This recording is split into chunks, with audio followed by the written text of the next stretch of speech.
The MS? Yeah. So that's manuscript. Oh, fuck me. Is that black light? The black light, absolutely. There seems to be a document here called Black Light. Duncan staff only reaches to something like page 392, somewhere around there, and then it stops. Where's the rest of it? Those critical pages are missing. I don't think they even exist. And that I believe is exactly what Brady has done.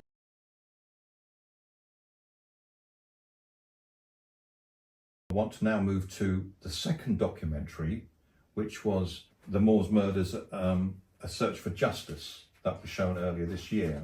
In this documentary, what happens, according to Duncan staff, is that he uncovers some documentation that apparently was written by Ian Brady.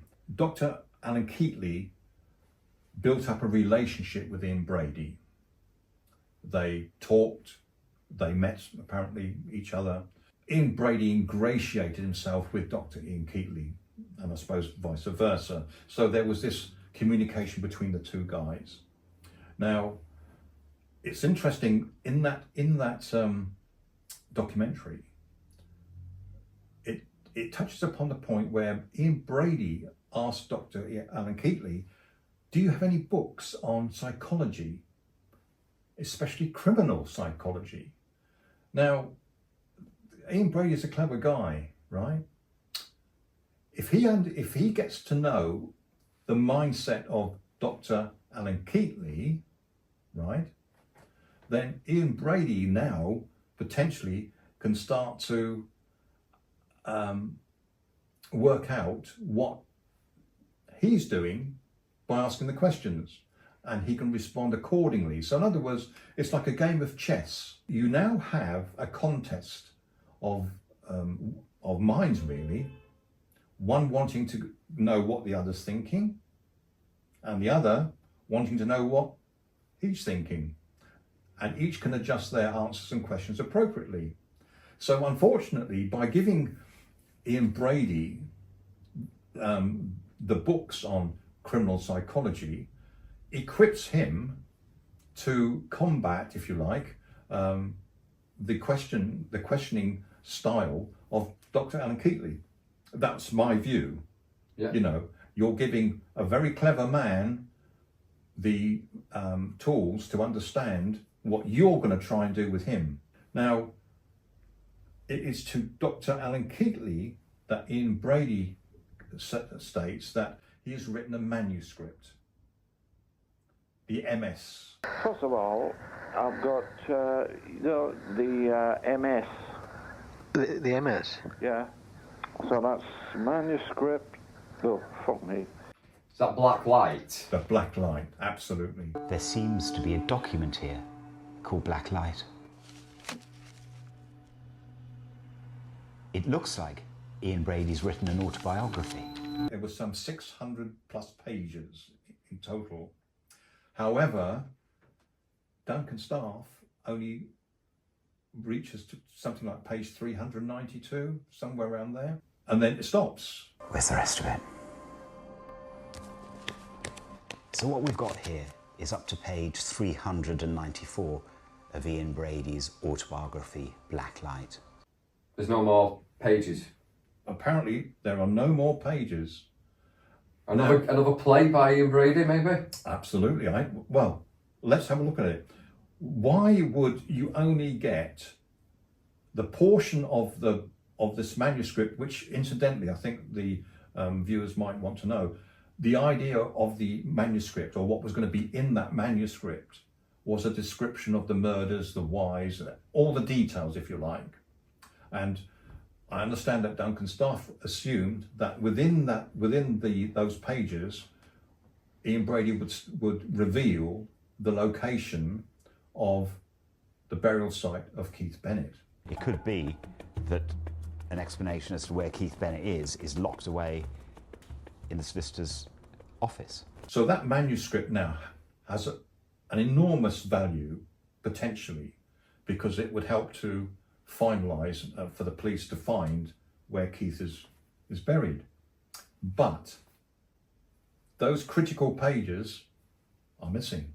I think that, as I said a moment ago, I think that was a play by Brady, and I think it was, I'll write this long book, this monologue, this diary, This manuscript, yes. manuscript, whatever you want to call it. Yes. I'll get people kind of excited at the prospect of, I'm about to unveil, reveal, let people know where Keith Bennett is. Yes. Then you're going to get to the final page of this book, and you're going to get to a page, sorry. It's going to just cut off, like watching a film. Yes. And you've got 20 minutes left, and for the ending. Yeah, yeah. And you're like, what's going to happen? We're waiting for the ending. Yeah. We want this to conclude. That's a good way of expressing it. And then they cut it off. Yes. It's quite possible that's what he did, because he was the ultimate control freak. He was the ultimate game player. When I first heard about that lie, that's what I thought. When Duncan staff talks about it, and I first heard about it, I just thought, yeah, this is just another Brady game. If you like to consider that the lack of knowledge of where Keith's body is buried is, if you like, torment at level 1, now you hype, as you just said, everything up to level 2.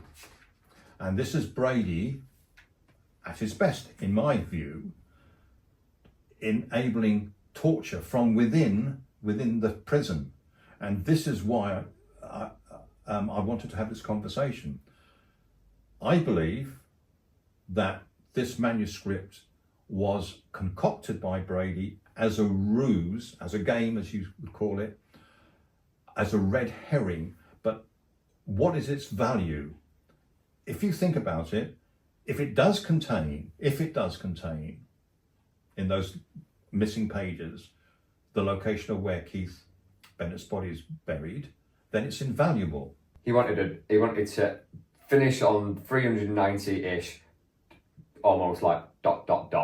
Yes. Now I'm going to let you wonder, ponder, and Exactly. play with your mind. That's right. It's a mind game, isn't it? It is. It's a mind game. It's torment. It's further torture. It's more frustration. And I do believe, and this is my opinion, that this is Brady. And this is why we started this conversation, Luke, way back in the 1960s, before he committed the murders. What was his ideology? What was his thinking? Well, over the decades, what's changed? Now, I'm going to ask you the question. Do you really think that this man, Ian Brady, who absolutely hated society, you can see his mindset in the letters he wrote, he hated society, he treated fellow human beings like maggots, that's how he described them. He hated the law and what it stood for. So this mindset from the 1960s has been with him through each decade that he's been incarcerated. Now, here's the question. Now, do you think all of a sudden, after spending so much time in prison, having control over that body, that he's suddenly going to have a change of heart and is now going to say, look, I'm going to write this manuscript and I'm going to tell you everything? Does that really sound creditable? He has never divulged anything that the police could work with to find that body. He never helped Peter Topping locate that body. And now, can you really be expected to believe that he is now going to say, I'm going to write this book and I'm going to admit to everything? What would that do? That would destroy the very legacy and the mindset and the power and the control that he's exerted all through his life. Yeah. So this manuscript really, I believe, is a tool that he's used to perpetuate from within prison this torment. Duncan Staff's comments within this documentary, The Search for Justice, shows that there was a potential, and I suppose there still is, of knowing the whereabouts of where Keith Bennett's body is located, assuming that those missing pages can ever be found. Or if they exist. Or if they even exist. So that document would have invaluable worth if it existed. But if that document actually doesn't have that information, that manuscript is useless. It's worthless. Totally worthless. And that's the view that I have. That manuscript actually, I do not believe, would have helped the police locate the body of Keith Bennett. That's my opinion, but that's how I read what Brady was doing. In other words, he was going to part this world with a legacy of constant torment. Yes. That's what I believe. And if we can go back to what Professor Malcolm McCulloch once said, you said this to me quite often. I know, you don't know, you want to know, and I'm not going to tell you. Yeah. That's how Professor Malcolm McCulloch summarised Ian Brady's stance. Yeah. It's not an outcome that I want to arrive at, but when I go down the path of looking at the ideologies of his stance, of his deflection of answers to where Keith Bennett's body is buried, I come to the conclusion, based on what I see, based upon the nature of the beast, based upon the professional assessment of Ian Brady, and I think that to envisage all of a sudden that this man is going to suddenly do an absolute U-turn and say, I'm now going to tell you everything, I'm going to tell you where Keith is buried, I believe it would be incredible. It would, to me, it's unbelievable. Let's face it, he was never going to get out of prison. Well, he knew that. He wanted to stay in prison, didn't he? Yeah, I think he well, okay, so he, from 1985, he then got moved. He was in prison till 1985. Right. And then he got moved to Ashworth, High Security Hospital. And from 1999, he went on hunger strike. Now, for viewers that have heard about Brady's hunger strike, it's myth. He would have tea with biscuits. So, I mean, that's if that's a hunger strike, then, you know. Yes, I think it's a very rather muted hunger strike, wasn't it? Yeah. So, point I'm making is that he knew he was never going to get out. In 2013, he went to a hearing in Manchester, because he wanted to go from Ashworth High Security Hospital to be able to go to a prison. Right. And I think that he wanted to then be able to go there so he could basically end his own life. Right, yes. But he had to prove that he wasn't mentally unwell. And shock, he wasn't able to prove that he wasn't mentally unwell. So he was never able. I don't think he ever wanted to get out. I think he knew he's never going to get out. So, going off that, what benefit is it to him to reveal the burial site of Keith Bennett? Yes. There is none. Yes. It's better for him in his warped, evil, sadistic mind to never reveal and have this legacy. Yes. In his warped mind. Yes. I totally agree with you, Luke. I think you and I have come to this conclusion. Mm. But I wanted the viewers to realise that when they saw this documentary that Duncan staff produced. I'll just give it a quick plug, because we're talking about someone's work, so I'd like to plug it. Oh yes, it's good work. The Moors Murders, A Search for Justice, BBC 2, it will be on the iPlayer. It's Duncan's staff. Duncan's staff's brilliant.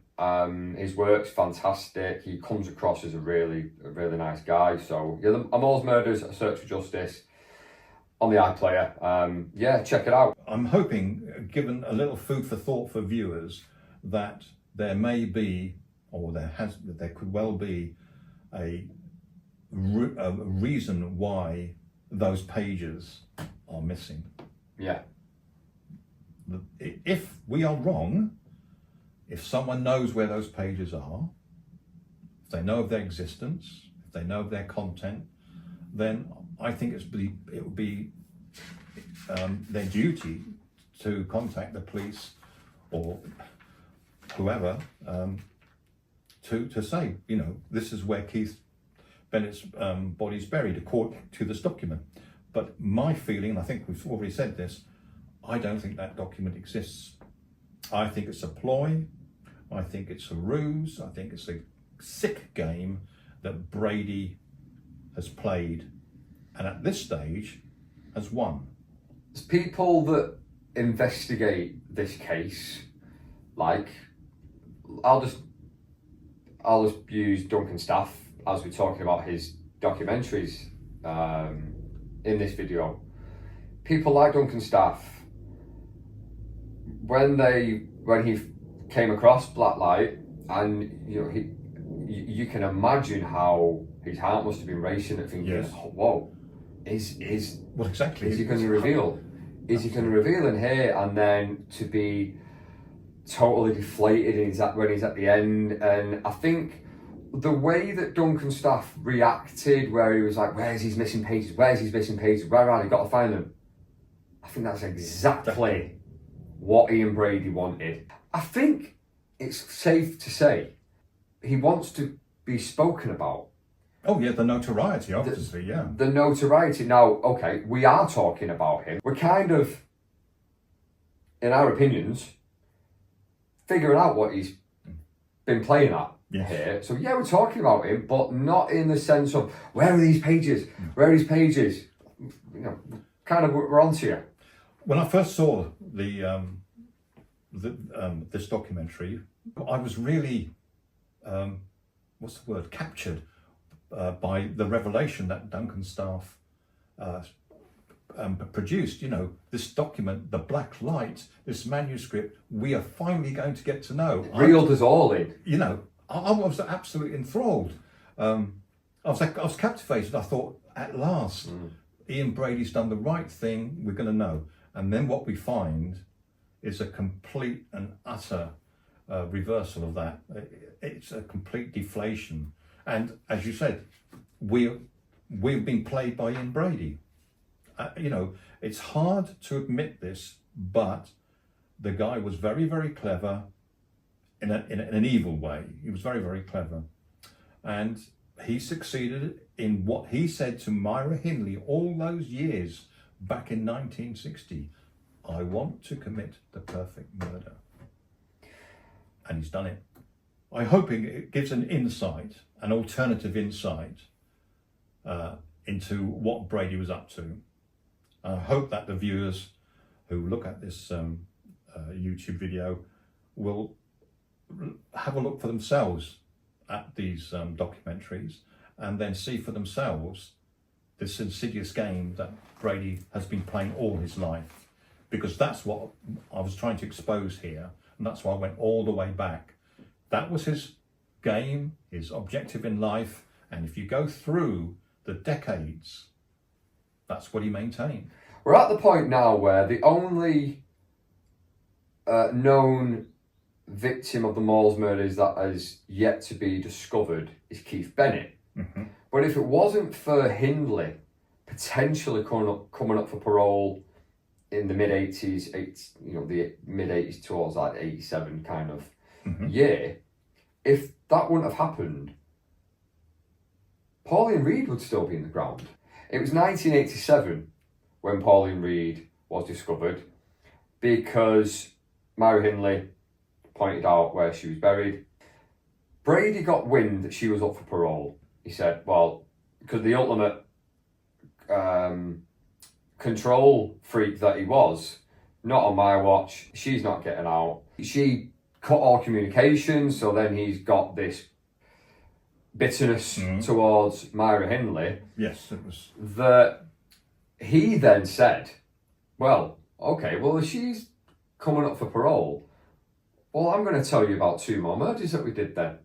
Yes, I think he to try and stop her from getting parole. he was, yeah. And then it got back to Hindley, and I believe she was told it's very much in your interest to help us locate where these victims are. It turned out she pointed out one of them, Pauline Reed, before he does, because if he goes and points out one of these graves, you ain't ever getting out.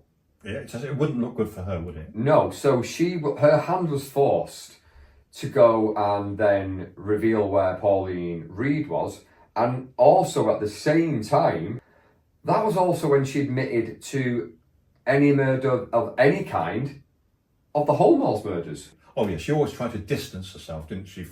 I was only the driver. I was only, watching. I was the lookout. Apart from the one murder, she would never discuss in detail, and that was, of course, Leslie Ann Downey, because she was filmed and recorded committing that murder. So she avoided... Not filmed, just recorded, just audio. No, I mean photographs. She was photographed, sorry. She was photographed and recorded, and that was a big problem for her, because how do you explain away what the jury or the parole panel can hear? How on earth did she ever think that she could explain that away? Without that audio, without that reel-to-reel, she might have walked free. She possibly could have, and I think the Home Office were actually very keen to ensure that she never walked free. And really, the search for the bodies of Pauline Reed and Keith Bennett wasn't to help the families. It was to help the Home Office ensure that Myra Hindley was responsible for these murders. And here's the proof, here's another body. Now, what parole board then is going to say Myra deserves a second chance? Wait a minute, Myra has kept quiet for 20 odd years. She's allowed the suffering and torment for these two families. Yeah. What parole board would then consider that she should ever be freed? And in fact, she played into the hands of the Home Office.